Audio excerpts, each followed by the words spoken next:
has been a dangerous job, but proper clothing and equipment, effective training, and careful vigilance can significantly reduce the risks you face. Many foundry safety practices, such as wearing adequate protective clothing and equipment, are mostly matters of common sense. But other metal shop emergencies, such as bridging situations and furnace runouts, require specific technical knowledge to manage safely. This video module is the first of 4 modules which review both the common sense safety practices and provide the more in-depth information needed to deal with specific melt shop hazards. It's the goal of this video series to make all foundry men aware of the life-saving precautions that must always be taken whenever metal is melted. In this module, we'll look at one of the most common of all foundry hazards, molten metal splash, and its more serious form, furnace eruption or explosion. Many serious foundry accidents occur during furnace charging when foundry men come in close proximity to the molten bath. Splashes caused by dropping large pieces of scrap and by water-metal explosions pose a constant danger. Wet charge materials are a particularly serious safety hazard in all foundries. When molten metal comes in contact with any water, moisture, or liquid-bearing material, it instantaneously turns to steam, expanding to 1,600 times its original volume and producing a violent explosion. This occurs without warning, ejecting molten metal and possibly high-temperature solids out of the furnace, and puts workers, the furnace itself, and nearby plant and equipment at risk. Here you can see what happens when wet scrap hits molten metal. The violent and unpredictable nature of a water-metal explosion makes the wearing of safety clothing by melt shop workers absolutely imperative. Such clothing can prevent disfiguring and incapacitating burns as well as fatal burns. Molten metal need not be present in the furnace for a water-metal explosion to occur.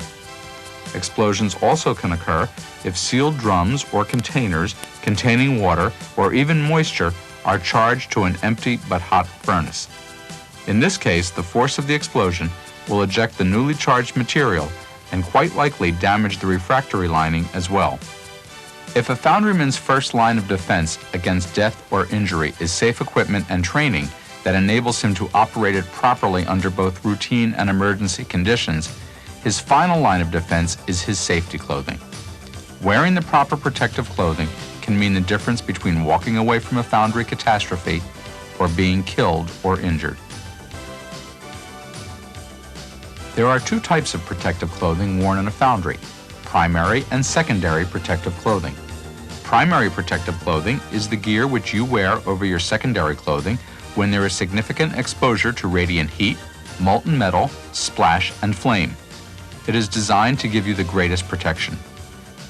Primary protective gear should be worn during work activities like charging, tapping, pouring, and casting operations, or whenever you are in close proximity to molten metal. Primary protective clothing includes safety glasses, a face shield, hard hat, jacket, apron, gloves, leggings, spats, cape and sleeves, and can be made of aluminized glass fabrics, leather, special synthetic fabrics, or treated wool. Foundrymen working with or directly exposed to molten metal must wear primary protective clothing. Improper flammable clothing is the #1 cause of severe burns due to molten metal. For eye-face protection, safety glasses with side shields would be the minimum requirement. For molten metal exposure, a face shield is needed in addition to safety glasses. Your eye is extremely susceptible to injury, and protection is so easy to provide. For head protection from flying or falling objects, shocks, or splashes, a hard hat should be worn. Visitors should also be made to wear hard hats and safety glasses at all times, regardless of their duration of stay or place of visit. When working near places where there is heat, heat-resistant, flame-retardant gloves should be worn. Cotton hand mill gloves are a minimum requirement. In working near molten metal, foundry gloves which extend above the wrists should be worn. For protection of the body, arms, and legs, aluminized glass outerwear has been recommended by many clothing suppliers for protection against radiant heat and molten metal splash. Aluminized glass outerwear, similar to that pictured here, will reflect about 90% of the radiant heat away from the body while shedding molten metal splash and sparks. Use leggings to cover your legs. Pourers or laceless safety boots are recommended for foot protection from molten substance exposures. They can be removed quickly in case of metal getting inside. Metatarsal guard shoes protect the top of the foot. If laced boots are worn, they should be covered with spats, especially near the top where there is danger of the molten metal entering. Secondary protective clothing is worn under primary protective clothing and in areas where there is less hazard. It is used to prevent ordinary clothing from igniting and burning. Flame-resistant coveralls would be an example of secondary protective clothing. While secondary clothing is not a ticket to complete safety, it will help to reduce burns significantly. In many cases, serious burns and fatalities have occurred because ordinary clothing caught fire from a small spark or splash, not because of burns caused directly by molten metal. Along with secondary protective clothing, you also should wear natural fiber outer clothing, undergarments, and socks. Some synthetic fabrics melt or catch fire, and this can increase the burn hazard. Safety clothing suppliers recommend the use of washable, fire-resistant undergarments. Where airborne hazards and noise pollution pose a threat, safety professionals also specify the use of respirators and hearing protection devices. Silica dust particles are considered a health hazard when inhaled over time, but protecting yourself against this hazard is easy. Dust respirators should be worn when removing and installing furnace linings or where dust is prevalent. Be sure to use the appropriate mask for a given situation. Most masks protect only against certain types of dust and vapor. Certainly, foundries are hot places to work, and protective clothing adds to the problem of heat-related stress. But this protective clothing can save your life. While wearing protective clothing and equipment is the most important step you can take as an individual to protect yourself from metal splash, there are two other factors in protecting yourself from molten metal splash. These are distance and protective barriers. Distance is a very straightforward form of protection. The further away you are from the furnace or molten metal, the safer you are from metal splash. That's why furnace manufacturers promote features such as automatic charging systems and computer control. These systems enable people working with the furnace to stay further away and still do their jobs. In all situations, people not directly involved in working with the furnace should stay out of the immediate area of the furnace, especially during charging, melting, and pouring operations. Protective barriers can provide shelter from molten metal splash and heat when distance is impractical. An example of a barrier would be a screen around a pouring control station on the melt deck. Since many serious foundry accidents occurred during furnace charging, when foundry men come in close proximity to the molten bath, remote charging systems serve to enhance safety by permitting the operator to be safely back from the furnace or behind protective screens during charging. Typical charging systems include belt and vibratory conveyors, charge buckets, and chutes. Charging systems also reduce damage to furnace linings caused by heavy charged material striking the lining. In foundries where most of the charge originates as scrap, wet charged materials pose the greatest cause for concern. Some foundries reduce the possibility of water-metal explosions by storing scrap under cover for at least 1 day and then carefully inspecting bales and containers for any residual moisture. But a more reliable solution being used by an increasing number of foundries today is to use both remote charging systems and charge dryers or preheaters. Dryers and preheaters make an important contribution to safety by minimizing surface water and moisture. This is accomplished by passing scrap through an oil or gas-fueled flame tunnel before the scrap enters the bath. This greatly reduces the chance of metal-water explosions. These systems also burn off much of the dirt and oil, producing a cleaner charge and reducing the energy required in the furnace to melt the scrap. Cold charge, or tools, and easily fragmented materials pose a special hazard for induction furnaces and their operating personnel because they may contain a thin layer of surface or absorbed moisture. On contact with the melt, the moisture turns to steam, causing spitting or splashing. Proper protective clothing and face and eye protection will normally protect the operator. Preheating the charge and tools prevents many splashing injuries. In ferrous metal foundries, the greatest splashing risk occurs toward the end of the melt, when a foundryman adds ferroalloys or introduces tools into the melt. Ferroalloy materials can absorb moisture from their surroundings. Sampling spoons and slag rakes collect moisture as a thin film of condensation. Following manufacturer's instructions for storing alloying materials and preheating tools minimizes moisture accumulation, reducing the risks of splashing.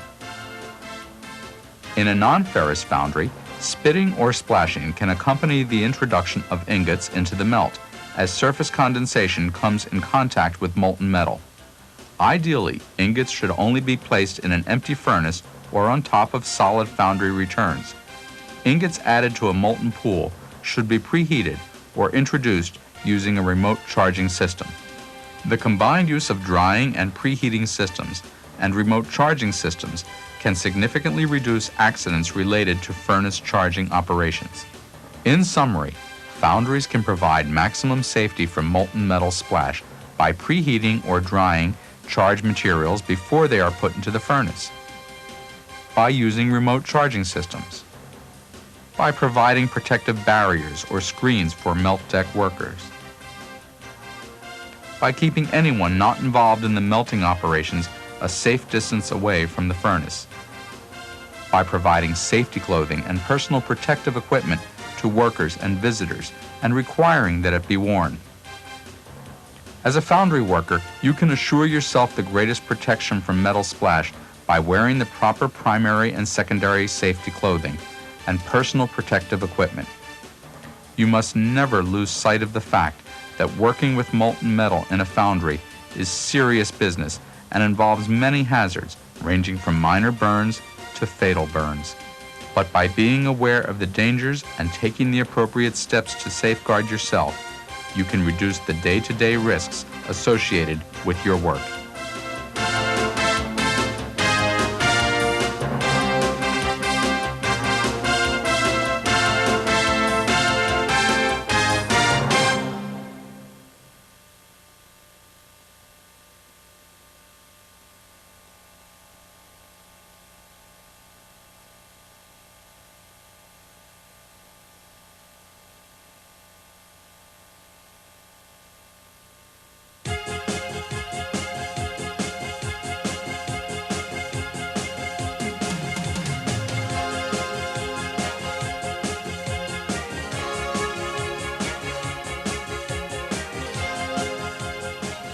Furnace charging is a dangerous job, requiring both careful vigilance and the protection afforded by proper safety clothing and equipment. It involves the hazards of metal splash and possible furnace eruption if wet or damp materials get into the furnace. But there is another potentially more serious danger associated with melting a charge in an induction furnace. It's called bridging. A bridging condition exists when cold charged material in the top portion of the furnace is not in contact with the molten metal in the bottom of the furnace. When bridging occurs, cold charged material is no longer serving to moderate the temperature of the bath during the melting cycle. Also, the air gap between the molten metal and the bridge acts as an insulator. The molten metal in the bottom of the furnace, under the impact of full melting power, will superheat. This superheating in an induction furnace will occur very rapidly and will soon raise the temperature of the bath above the maximum temperature rating of the refractory. Also, excessive stirring in the bottom of the furnace, due to the small metal mass and high power density, will combine with the high metal temperatures to cause rapid lining erosion or possibly complete refractory failure. Without immediate attention to a bridging condition, a runout may occur. A runout can cause a fire under the furnace and in the pit area, with loss of hydraulics, control power, and water cooling. It also can cause an explosion if the molten metal encounters water in the pit or if it burns through the coil. Bridging can occur in any induction furnace, and all furnace operators must be able to recognize bridging and its dangers. All operators also must know how to solve a bridging problem. Bridging may reveal itself with one of several warning signs. The most common and clear warning sign that bridging has occurred is that the melt is taking longer than calculated.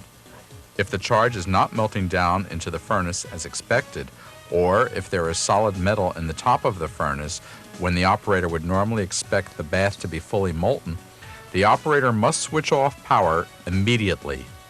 Under no circumstance should the operator increase power or extend melting time to try and melt that metal. If ferrous metal is being melted, the chemical reaction which it creates on contact with the furnace lining will, under superheated conditions, produce carbon monoxide. This gas may reveal itself as small blue flames on or in the bridge.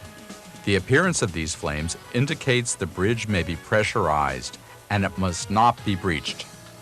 In the case of a non-ferrous charge, gas production will also occur, but there are no flames or other visible indications of its presence.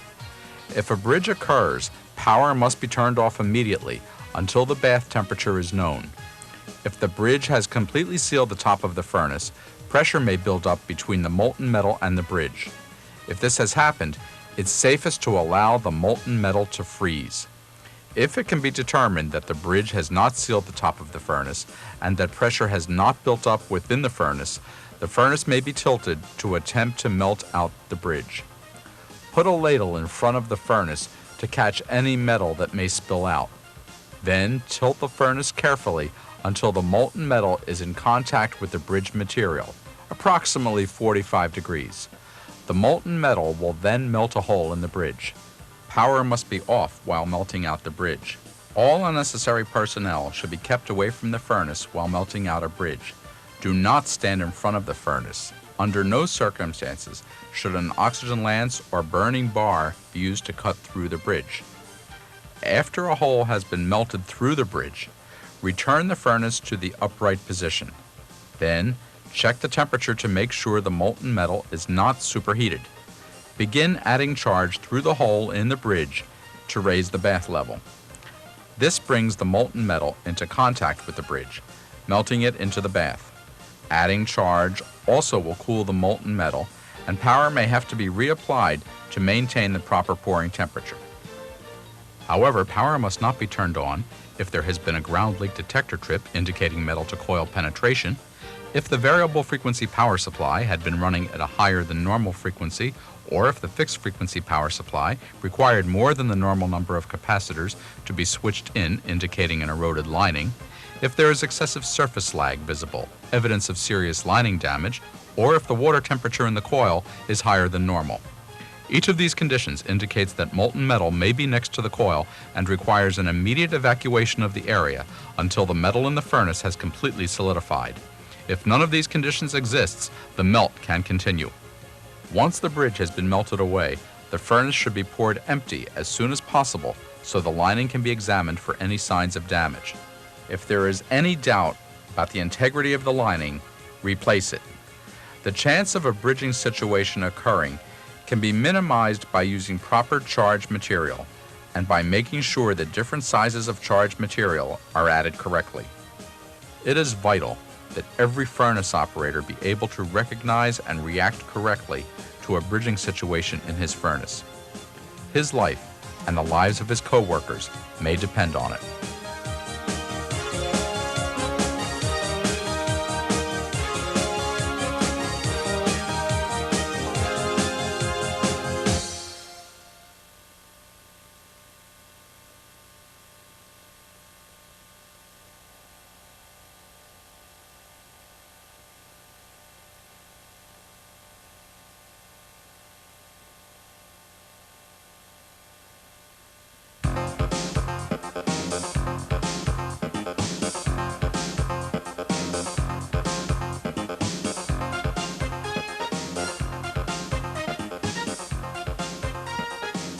Proper and well-maintained refractory linings are absolutely crucial for the safe operation of all induction furnaces. Your life depends on that furnace lining standing as a firm and reliable barrier between you and the molten metal inside the furnace. This requires that you treat the lining carefully during all furnace operations, as well as follow comprehensive inspection, record keeping, and replacement procedures. Without question, metal runout ranks among the most severe accidents that can occur during melting and holding operations. Runouts occur when molten metal breaks through the furnace lining. If cooling, electric, hydraulic, or control lines become damaged, there may be an imminent danger of a fire or water metal explosion. Maintaining the integrity of your furnace lining is the key to preventing a runout. And the key safety system to alert you to the possibility of imminent lining failure is your ground leak detector. This system, necessary in most non-removable crucible furnaces, includes both a ground detector circuit associated with the power supply and a ground leak detector probe located in the furnace floor. It is designed to provide both warning of metal-to-coil penetration of the refractory lining, a highly dangerous condition that could lead to a furnace eruption or explosion, and important protection against electrical shock. The probe in the furnace is composed of an electrical ground connected to several wires which extend through the refractory and contact the molten bath or a conductive crucible. This system serves to electrically ground the molten metal bath.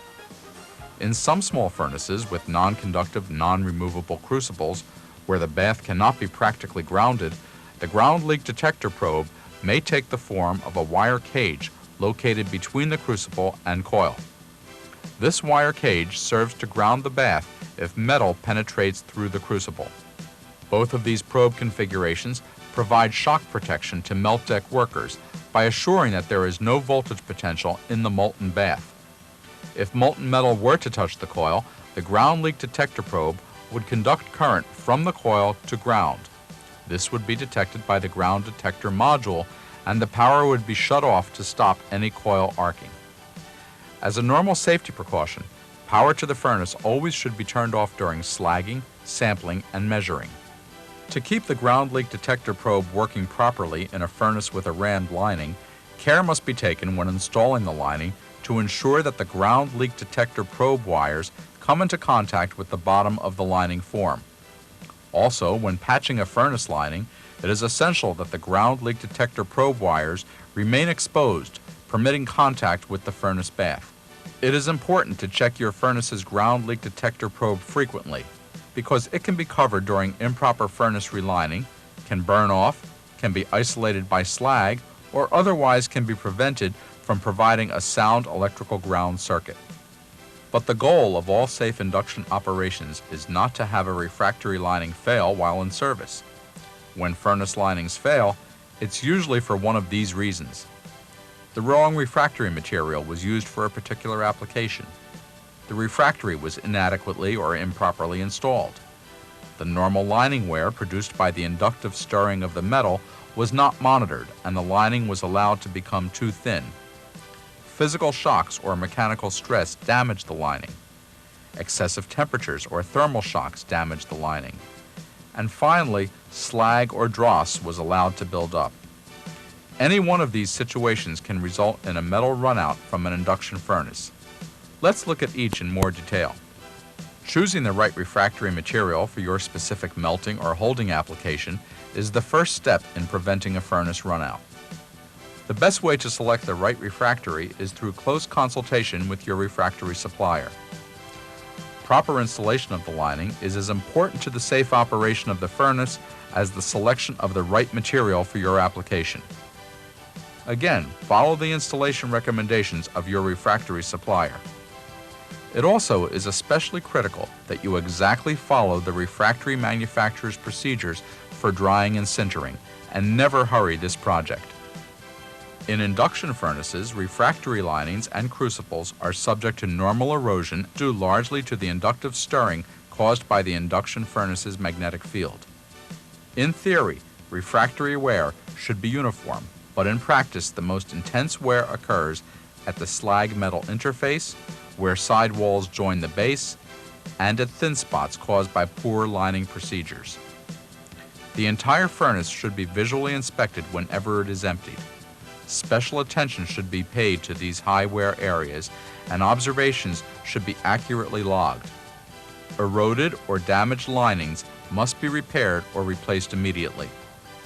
Although useful, visual inspections are not always possible, nor can visual inspection alone reveal all potential wear problems.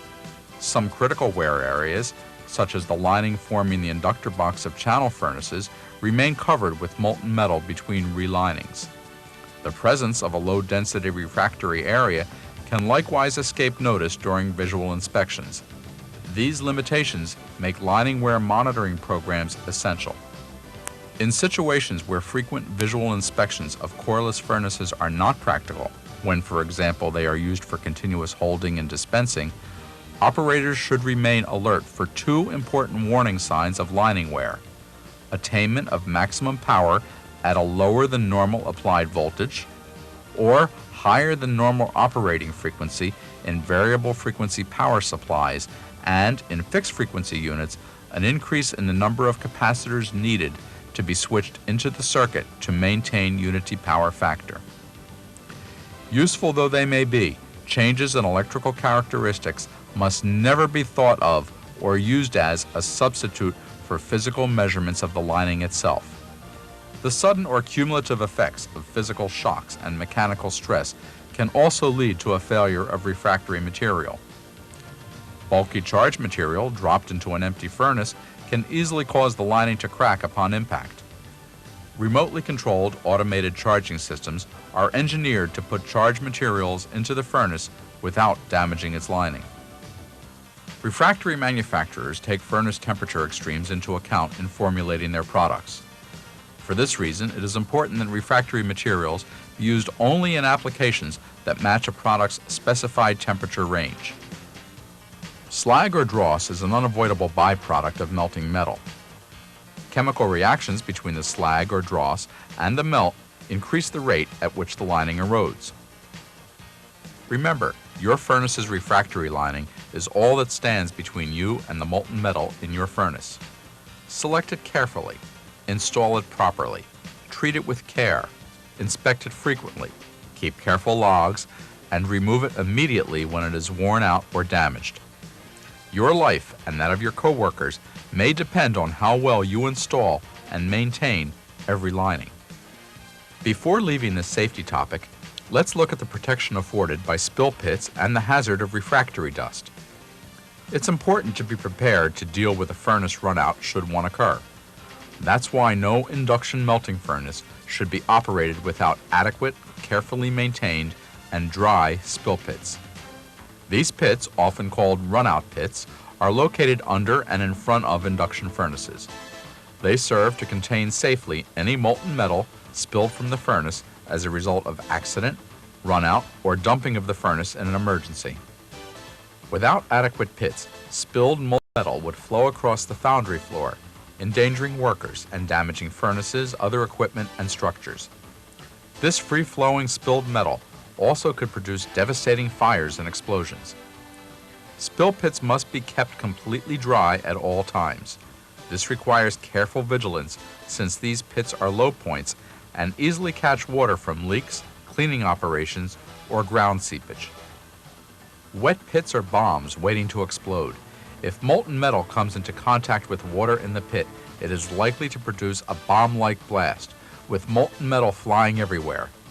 Furnaces must not be operated if their spill pits are wet. Long-term exposure to high levels of refractory dust may pose a health hazard to foundry workers. The best way to protect yourself from this hazard is to wear the proper dust respirator whenever you are exposed to refractory dust. This is particularly true when you are installing a lining in a furnace or removing a worn lining. Induction furnaces equipped with lining push-out systems speed the lining removal process, lessen the risk of damage to the coil, and reduce worker exposure to refractory dust. Maintain a safe furnace lining. Have a dry and clean spill pit ready for emergencies, and protect yourself from the hazard of refractory dust. These are basic practices in maintaining a safe foundry working environment.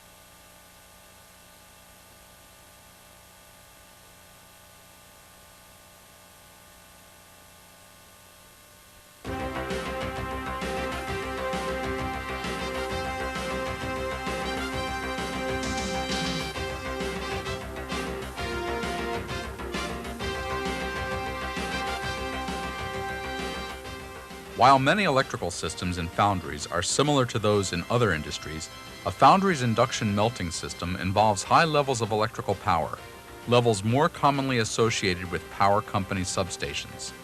For this reason, induction systems require special attention to electrical safety. Induction systems with their open-air bus bars and other exposed conductive surfaces present more electrical hazards than most other types of industrial equipment. Consequently, modern induction furnaces and power supplies are designed with safety systems to reduce these hazards. For example, in the latest induction installations, current handling bus bars and components are covered by protective enclosures. To provide additional protection, there are several types of safety interlocks designed to turn off power if power supply access panels or doors are opened. But for these and other safety systems to be truly effective, all workers must respect the protection these systems provide and not override or defeat their functions. The following are some basic rules for electrical safety in the melt shop. The first rule is that only trained induction system operators should be permitted to run induction melting equipment. A trained operator must be fully knowledgeable about the system's controls, alarms and limits, diagnostic functions, and safety features. He must be fully versed in the safety rules and procedures related to the system's operation.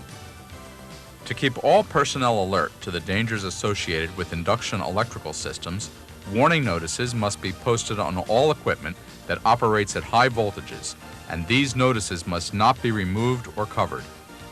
All power supply doors and lockable protective enclosures must be kept locked and the keys secured and controlled.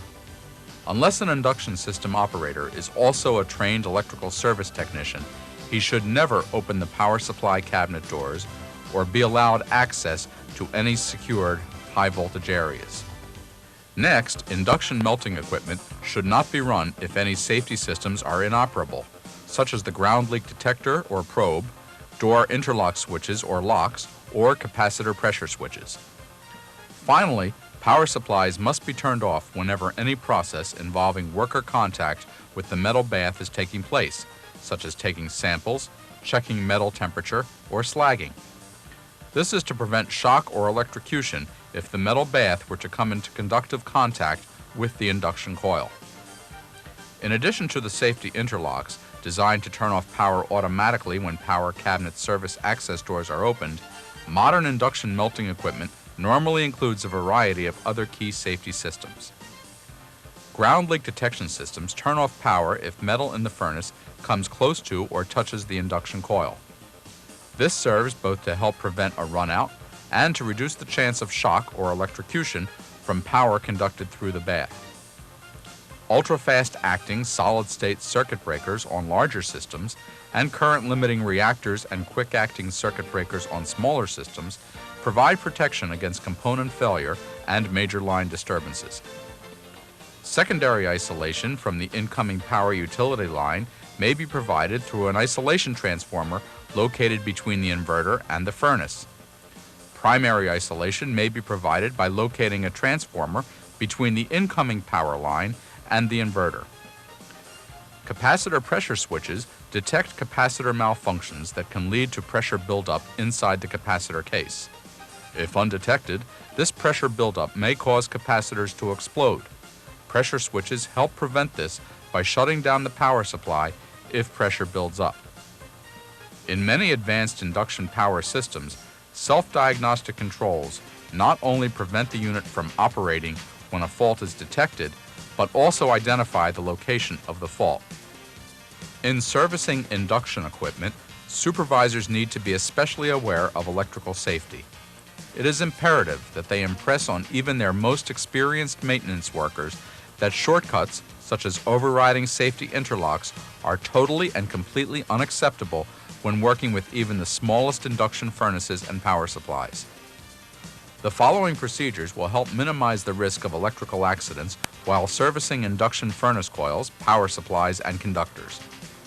First and most important, allow only fully qualified and properly trained personnel to perform maintenance or repair on any induction equipment.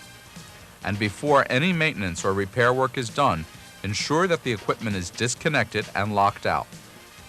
A safety lockout system is an effective measure to prevent electrical shock. It is the safest way to prevent power from being turned on accidentally while equipment is being serviced. With this system, the individual performing the service work uses a lock to secure the circuit breaker in the off position. He or she then keeps the only key until the service work is complete and the equipment is ready to be restored to operation.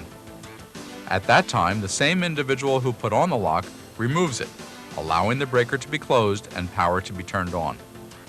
Remember, forbid entry into any enclosures until the main circuit breaker is locked in the off position and breaker poles are confirmed to be open.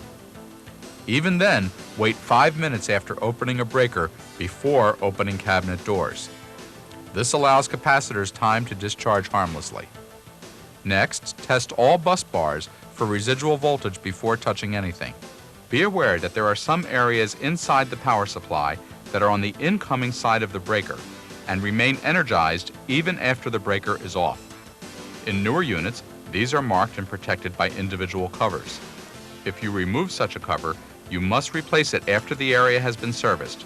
This will help protect the next person servicing the unit from accidental contact with the energized component.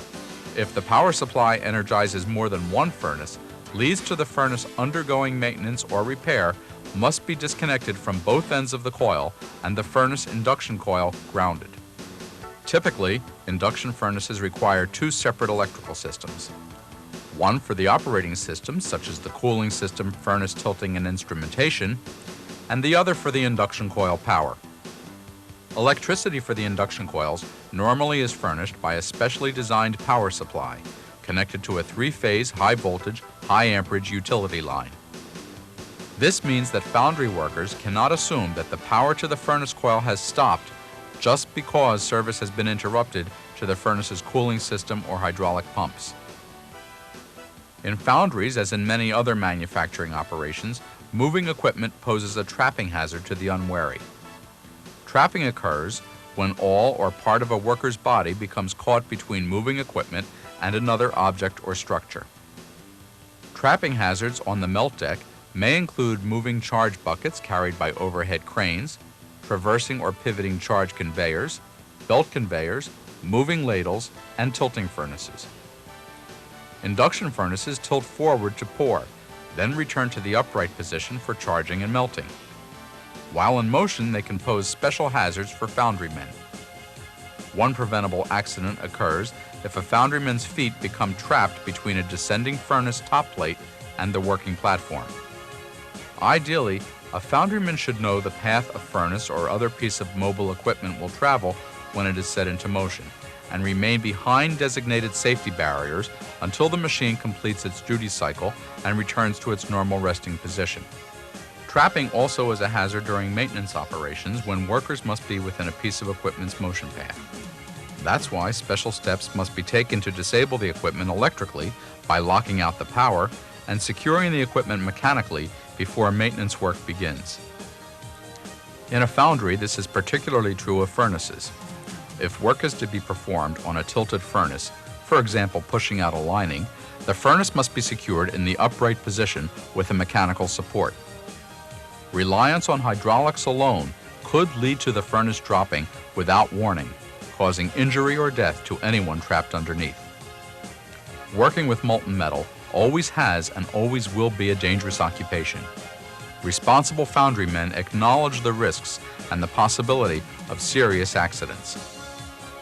While it is impossible to remove the risk from melting metal, it is possible to make the melt shop an accident-free workplace.